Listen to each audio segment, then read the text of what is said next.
Voltei, meu amigo e minha amiga, que acompanham os atentos e perplexos, com a incerteza do futuro de Bom Jesus de Itabapoana, que está circulando nesse podcast político.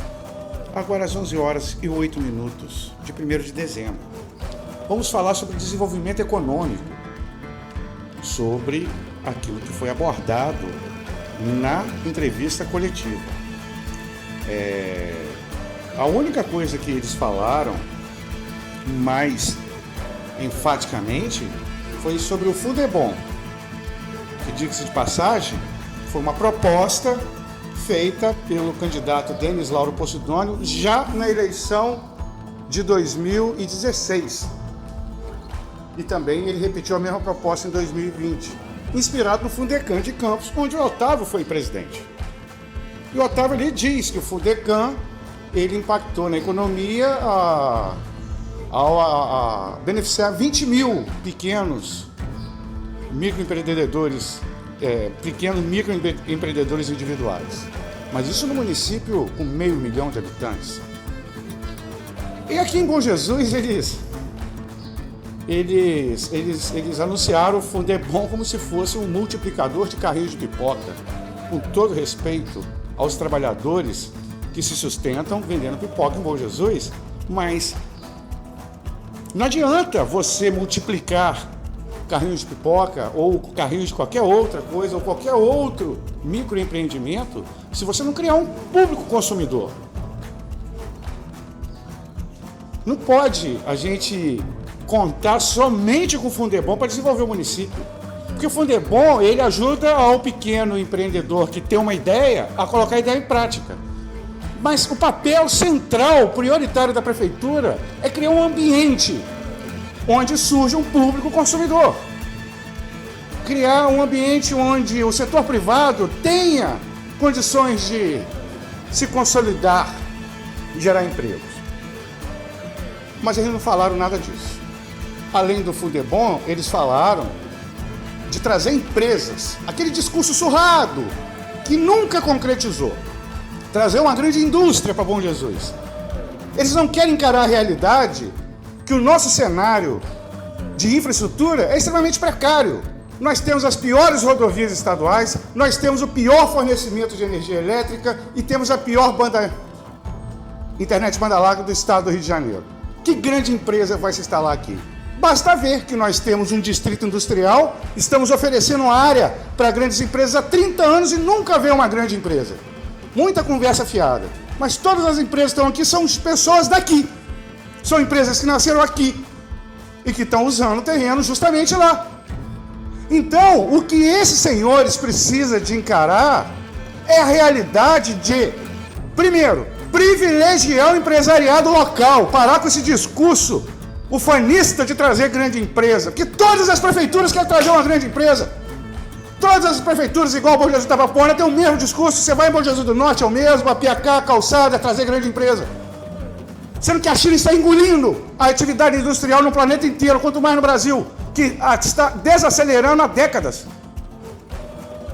Nós temos que estudar as nossas potencialidades inexploradas. É aquilo onde a gente tem aonde produzir, gerar emprego, trazer gente de fora, dinheiro de fora para gastar aqui.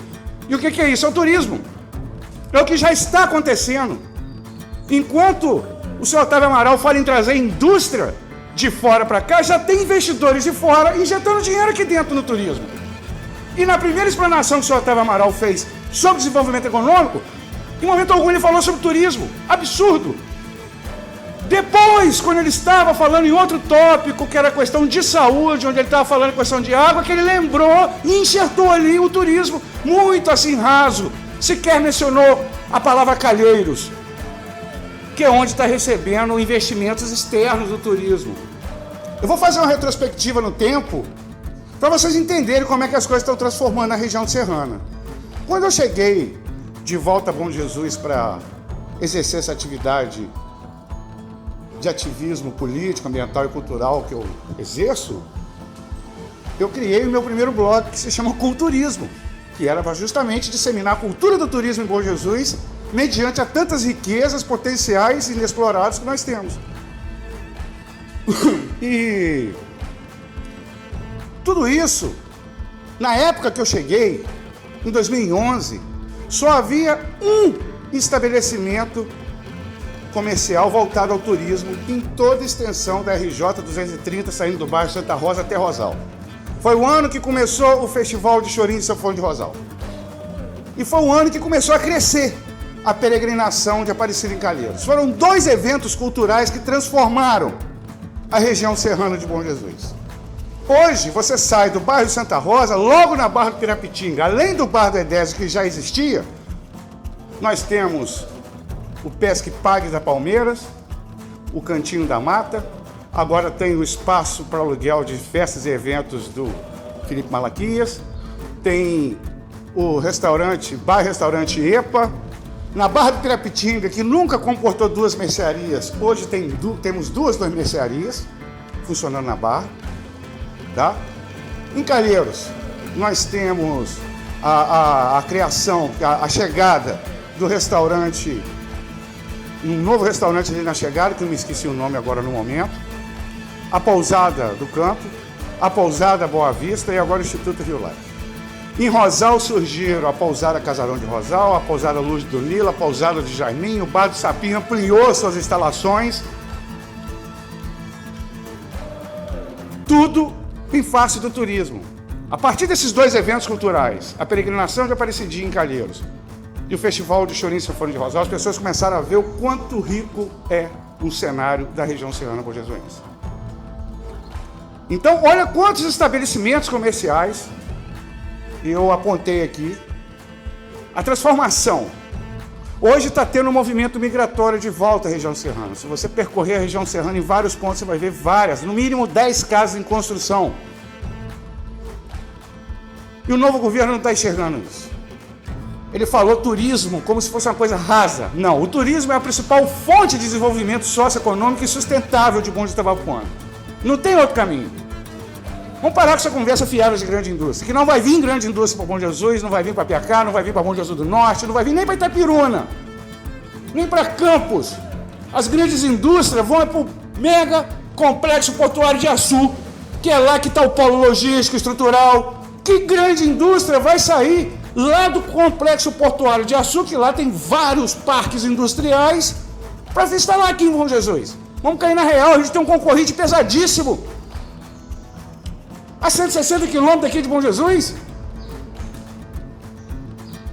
Nós temos que enxergar o turismo, fazer um marco turístico. O que é um marco turístico? O primeiro passo é mapear tudo aquilo que pode ser explorado e que está largado de lado.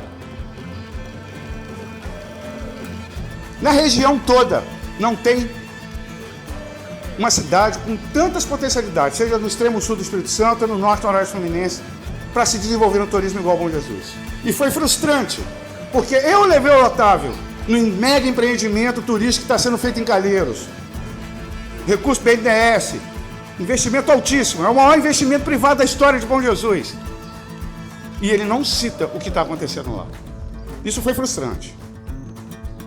Isso aí me faz posicionar cada vez mais crítico esse governo cego, que nadou de braçada na vala comum no pouco que eu assisti dessa entrevista coletiva. Voltei, meus amigos, e ainda no tema desenvolvimento econômico sustentável pelo turismo. E eu falei assim, genericamente, de potencialidades inexploradas, que o poder público nunca enxergou em Bom Jesus Itabapoana. Não só o governo Roberto Tatu, mas os 2 governos Branca Mota, aquele governo que teve meia dúzia de prefeitos, dentre eles Paulo César Cirilo, Miguel Mota, Paulo Portugal, Carlos Garcia, nenhum gestor público do município do passado recente até o presente momento teve a visão necessária, por exemplo, de enxergar Pirapitinga como uma potência adormecida. Vejam bem, senhoras e senhores, procurem em todos os municípios de toda a região do extremo sul capixaba ou do norte e noroeste fluminense. Estou falando municípios que têm tantas potencialidades ignoradas pelo poder público como Pirapitinga. E olha que Pirapitinga é um dos distritos da região serrana. Mas pelo fato de Pirapitinga estar fora do eixo da rodovia RJ 230, os bonjesuenses esquecem dessa joia turística que nós temos adormecida. São 4 cachoeiras magníficas, em pontos diferentes, onde você pode fazer 4 tipos de empreendimentos diferentes. Olha só quantas oportunidades. Sendo que a mais famosa dela, a primeira de cima do alto à esquerda, a Cachoeira da Fazenda das Areias, a Cachoeira das Areias ou a Cachoeira de Pirapitinga, já é amplamente frequentada por itaperunenses, porque Pirapitinga está a 22 quilômetros de Itapiruna. A 20 quilômetros, aliás. 22 é Bom Jesus, pela rodovia. Itapiruna é mais perto de Pirapitinga do que Bom Jesus. Os itaperunenses frequentam, só que lá eles chamam Pirapitinga de Vargem Alegre. Mas só que os itaperunenses só conhecem uma cachoeira, não conhecem as outras 3. Não conhecem as histórias.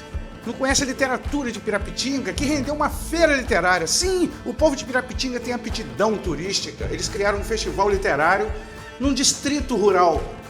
Isso é raro em qualquer lugar do país. Isso tinha que ser divulgado, valorizado como realmente vale.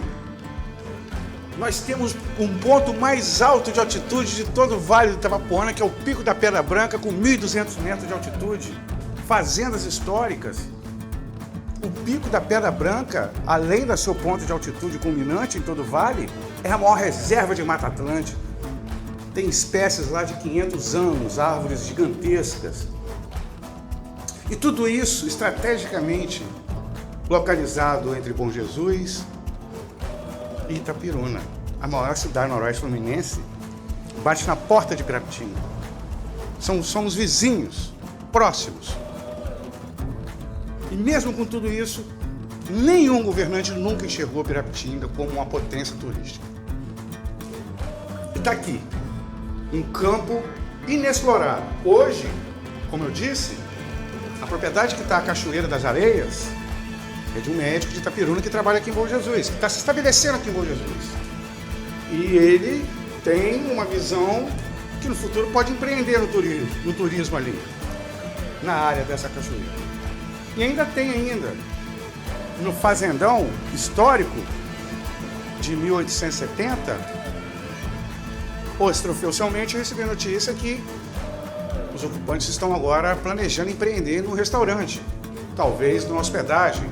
São os primeiros passos que a iniciativa privada está dando, conforme todos os outros demais empreendimentos que eu citei que surgiram de 2011 para cá, ao longo da RJ 230, tudo isso se transformou à revelia da atenção do poder público, seja governo Brancamota ou governo Roberto Salim. Eles não enxergaram isso como um todo, como uma história que está acontecendo, e vamos aprofundar essa história. O Pirapitinga está aqui, gritando, para virar a referência turística da região noroeste fluminense. Não tem distrito com tanta riqueza dentro do seu núcleo urbano. O Parque Natural Municipal Sabiá Laranjeira de Rosal, por exemplo, está a quase 15 quilômetros da Vila de Rosal. Já o Parque do Pico da Pedra Branca está a 3 quilômetros da Vila de Pirapitinga. Temos uma das cachoeiras de Pirapitinga que está a 3 quilômetros, as outras estão num raio de no máximo 7 quilômetros. Tudo perto. Ainda tem um evento cultural riquíssimo para atrair turistas de variadas matizes. Então está aqui mais uma sugestão para o futuro governo, se quiser realmente fazer diferente, é enxergar o turismo. Pirapitinga é uma potência adormecida, aguardando a sensatez pública regulamentar um marco turístico de Pirapitinga. Porque a sociedade pirapitinguense já está se mobilizando, meio que timidamente, mas está nesse sentido. Eles vão entender que um turista rende muito mais dinheiro e em muito menos tempo do que 10 bois num pasto. Eles podem diminuir um pouquinho o pasto e investir no turismo em muitas propriedades riquíssimas que tem em Pirapitinga.